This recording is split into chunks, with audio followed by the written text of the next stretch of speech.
Dana was in here, and when we asked him about, South African champion bringing the UFC to South Africa, he said absolutely. He seems pretty adamant about it. So are you going to kind of get in his ear now that you have the belt, like it's now or never, essentially? Yeah, it's going to be now for a long time. But, yeah, I think it's time. I think we've worked our asses off to get this event to Africa and South Africa. And it's time that happens. Just so for the record, is there some people that think I lost the fight? Dana said it? Well, bullshit. Kind of going off of the South Africa talk, what went through your mind when you saw the crowd? They showed it in the arena on the big screen, the fans in South Africa watching your fight and cheering when you got the belt. Yeah, that was absolutely incredible. There's one thing about South Africa that I think if the UFC goes there, the whole world is going to see. You have never felt a vibe when it comes to sport like South Africa. And last one for me, what do you want your title reign to be? Because lately we see these champions, they get one or two defenses and then they start talking about going up. The middleweight division right now is pretty wide open with contenders that haven't fought for the belt or fought you. Do you want to, go after these title defense records? Do you want double champ status? What do you ultimately want your reign to be? Yeah, listen, I want to do what is expected, because do I want double champ status? Absolutely. But I'm willing to earn that. If there's contenders that make sense, I don't want to fight contenders that doesn't make sense. Fighting Israel Adesanya makes sense. Fighting guys that deserve the title shots makes sense.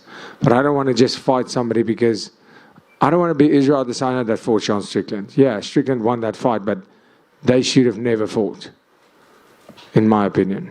When you say contenders that don't make sense, do you mean fighters like Hamzat, who maybe haven't fought a middleweight ranks? Because he's also tweeting like "see you soon" and referencing UFC 300. Yeah, but he said that to John Jones. So, I mean, who takes that guy seriously anyway? Dricus over here. Beyond the facial injuries, are there any other injuries you're dealing with? Yeah, I mean, the body feels pretty banged up right now, but I can't say for sure how severe these injuries are. You were having a lot of success with the kicks throughout the fight. Was that something that you saw going into this that would be a key part of your strategy, or was that something that just became available throughout the fight and you saw the success and kept with it? Yeah, no, this is something we worked, we saw in all of his fights. He's really good at evading these kicks. We saw with Israel Adesanya, he wasn't very successful with his kicks because of Sean's defense. I got a few good head kicks in. I got a few good low kicks in. It was just the timing that we had figured out a little bit better than Izzy did in that fight. But yeah, anytime you're going to fight a guy with a strong and good jab, I thought, my coaches, Coach Manofasa, he's obviously a genius when it comes to these things. We looked at the fight and said, that's how we're going to take care of a jab. And those kicks did start to hurt him by round number 3, 100%. And his jab became a lot lighter in that third round, definitely. You also answered a lot of questions going into the fourth and fifth rounds for the first time in your career. Can you just tell us, especially that going into the fifth round, sort of what your corner is telling you, and mentally, are you just on autopilot at that point? Like, take us through your emotions just preparing for those final 5 minutes. No, not at all. I mean, I went into the fifth round and I said to my coach, wow, can you believe it? I guess I have a gas tank. And he said, this is the last 15 minutes of your life. And I said, damn straight. And, we basically, I was happy to be there in that fifth round. It wasn't autopilot at all. It was, damn, I feel great for a fifth round. When we went to the fourth round, I felt, damn, I'm going to prove a lot of people wrong tonight. Dricus right here. At what point in the fight do you think you kind of had Sean's game plan and what he brought to the fight figured out?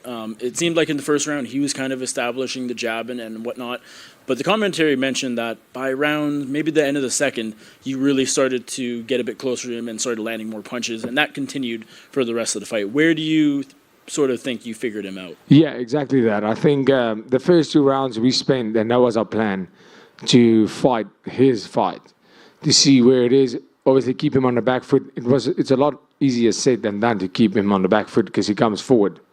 And he has a very strong, how can I say, his march. He doesn't storm forward, but he has a strong march. The way he moves, it makes it hard to push him backwards. But I just kept on putting the pressure on Sean. Every time he jabbed, moving forward, moving forward. Yeah, I took a couple of punches more than I would have liked, but keeping him, every time he hits, I move in, I move forward.